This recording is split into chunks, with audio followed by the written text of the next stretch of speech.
Добрый день, друзья! Рад вас снова приветствовать у себя на канале. Как говорится, сапожник без сапог. Уже несколько видео на моем канале есть, на которых я шью чехлы для очков. Они были разной конструкции, для разных людей, все это было подарено. А вот у меня, к сожалению, все это время был вот такой чехол. То есть свои функции он выполнял, мне он нравится, что он небольшой, довольно твердый. Очки в нем находятся в безопасности. И я их ношу в сумке. Поэтому он такой весь облезлый.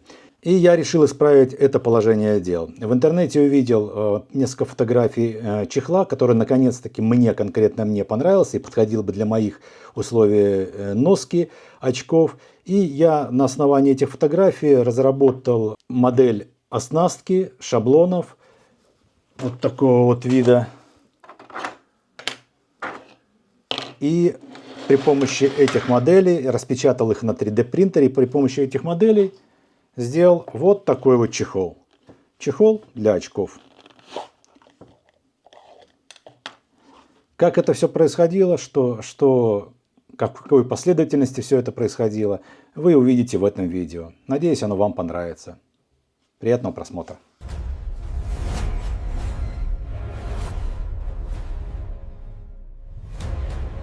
Ну и прежде чем начать шить, я в двух словах буквально расскажу, каким образом происходило моделирование этого чехла. Естественно, первые модели, как чаще всего я делаю на бумаге. То есть я взял очки, которые буду использовать, попробовал как-то из бумаги сделать что-то подобие чехла, хватит ли мне размеров, потом посмотрел, с какой размер эти модельки будут иметь.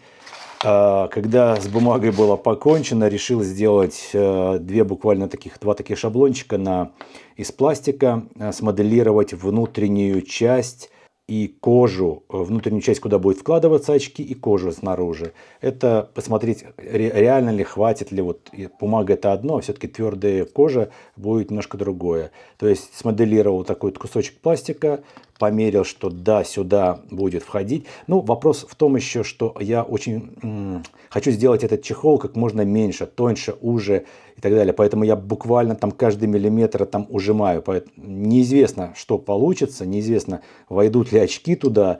Надеюсь, что будет все хорошо. Но реально это прямо-таки все делалось впритык, с надеждой на то, что это кожа и не будет там все-таки какой-то маленький запас есть, но тем не менее это очень все впритык сделано, чтобы уменьшить размер самого чехла. Вот эта часть имитирует наружный ее контур, это объем, размер, куда будут входить очки, а вот это имитирует кожу. То есть, видите, она вплотную входит сюда. И получается вот в это отверстие, я померил эти очки. И в то же время вот этот шаблончик мне поможет определить, какая длина кожи мне нужна на заготовку. То есть я приложил, вот отметочка на коже, отметил, какая длина кожи мне нужна. Вот. И по этой отметке я замерил длину. То есть я теперь знаю размер, который мне нужен, чтобы сделать периметр вокруг этого шаблона. Потом проектировал шаблон для выдавливания. Сюда будет укладываться кожа, выдавливаться, болтики, шайбочки. Сформируем 4 заготовки таких вот. И потом их будем сшивать. Вот этот шаблон, это шаблон для внутренней части чехла. Сюда вот так вот будет обматываться кожа. Это как раз вот прототип вот этого. Они, видите, в одном размере я, получается, угадал. Ну и еще 2 элемента, которые спроектировал к этому набору. Для того, чтобы сделать разметку для прошивки в клапанах на этих. Вот такой вот кусочек будет укладываться, прижиматься и отмечаться. Но когда я моделировал, отверстия я сделал очень маленькими.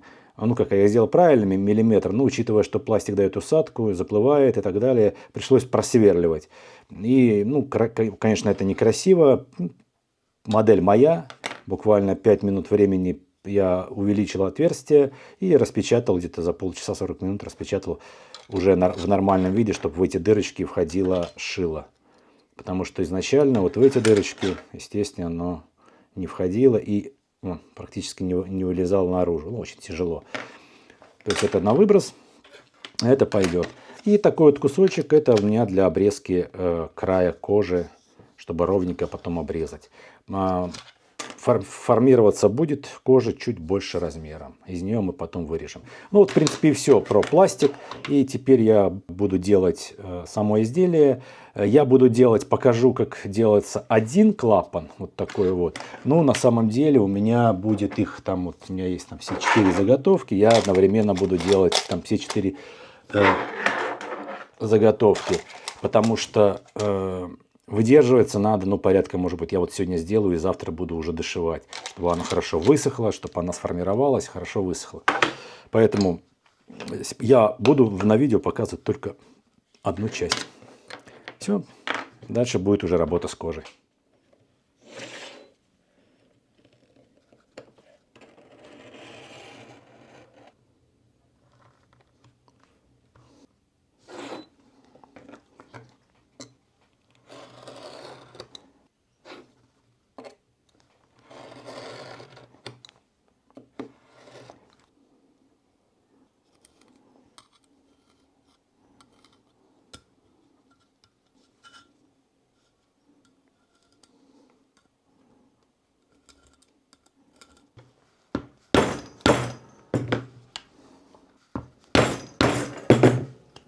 Ну и таких заготовок нужно 4 штуки.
Ну вот и части чехла для очков уже готовы. Внутренняя часть сшита, наружные части нарезаны. И остается, для того, чтобы сформовать кожу, остается ее замочить в воде. Набирается просто вода в достаточном количестве емкости. И все эти части помещаются под воду. Вот так вот надо, чтобы их как-то разделило, чтобы вода была, все эти элементы были полностью покрыты водой. Все. И вот в таком состоянии оставляем кожу, чтобы вышел весь воздух из нее. Оставляем примерно минут на 20-30. Ну, через 20 минут, в принципе, все готово. Можно доставать, сушить и устанавливать в кондуктор. Чем сейчас мы и займемся.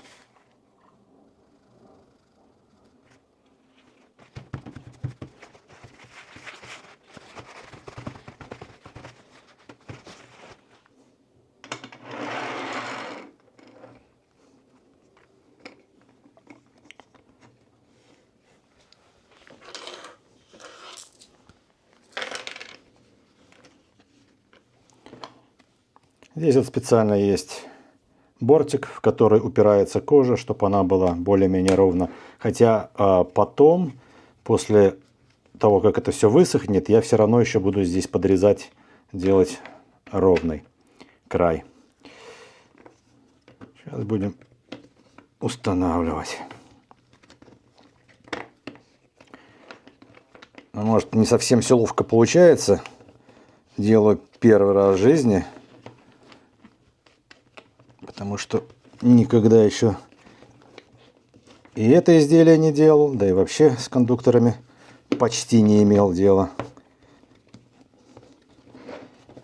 Так, чуть-чуть прихватим.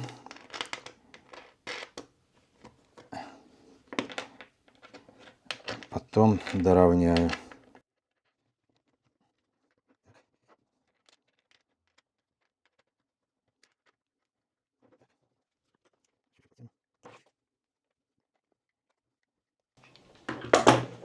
На всякий случай, не знаю, как хорошо оно будет прижиматься, поэтому подожму еще где-то здесь посередине струбцинами.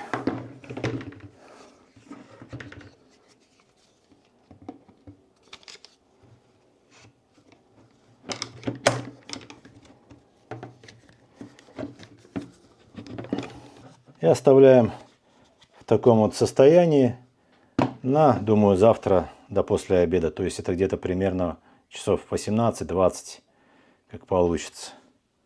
Пускай хорошо высохнет. Я ее завтра, наверное, перед обедом вытащу из кондуктора, чтобы под пластиком было сухо.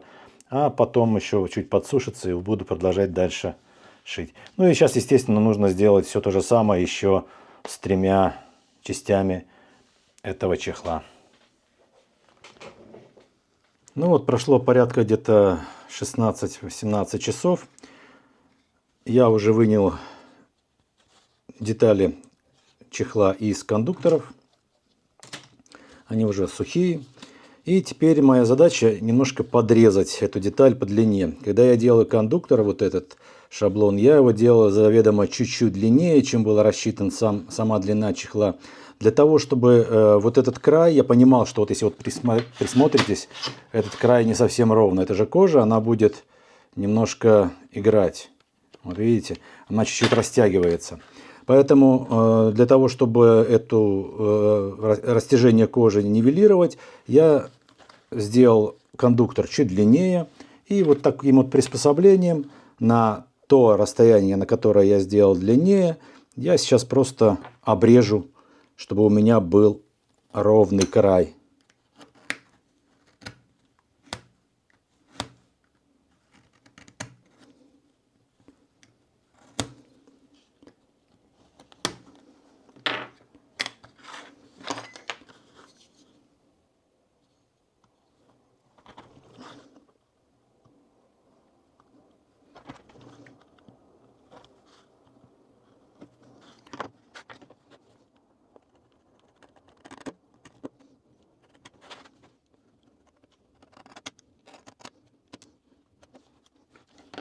Ну вот, край обрезан. Здесь немножко, может быть, если не ровно, то уже можно подровнять,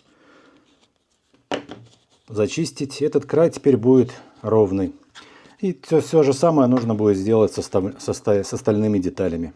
Ну вот после обрезки теперь нужно обработать этот край, который будет виден. Вот эту деталь я обработал еще до того, как ее замачивал в воде. С одного края, второй край не обрабатывал, потому что он будет заклеенный и его не будет видно. Обрабатываем аккуратненько.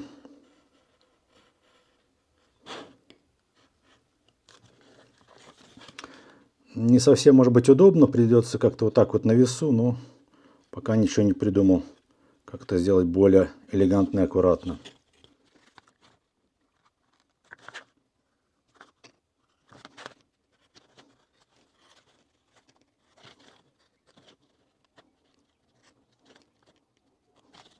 Вот. После обработки такой вот этот край мы его зашлифуем до канала.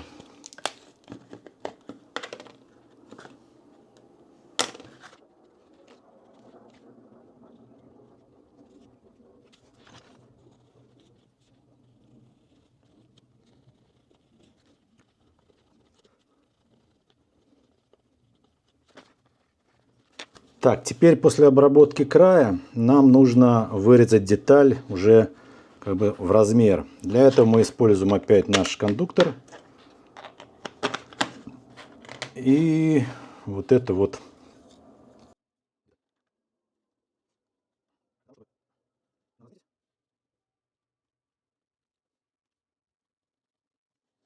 Так, и делаем разметку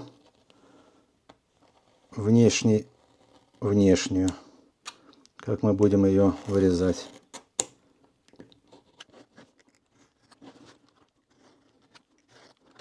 Ну вот, у нас получилась размеченная деталь.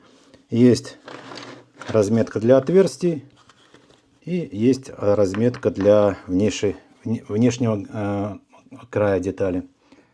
Пробивать буду пробойником 5-миллиметровым.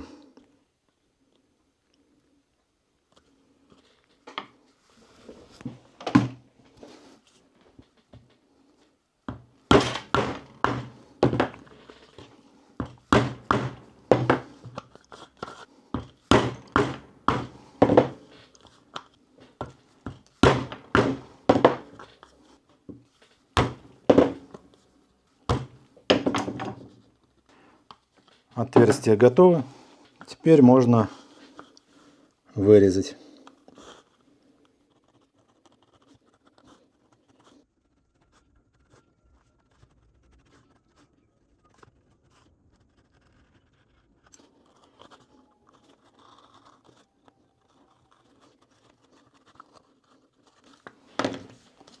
Вот элемент готов.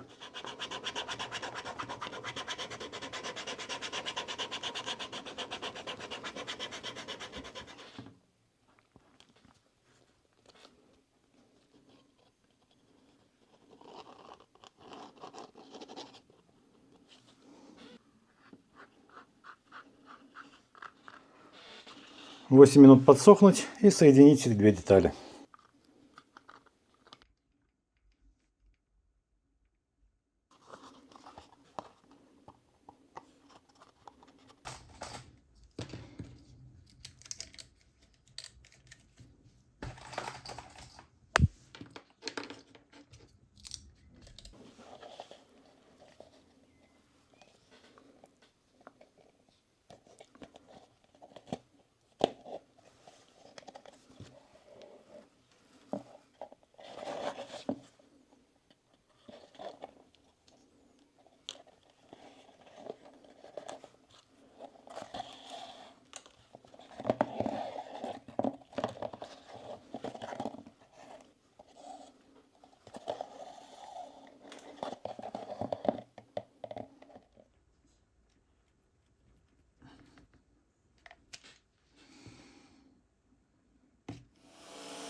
Ну вот и все.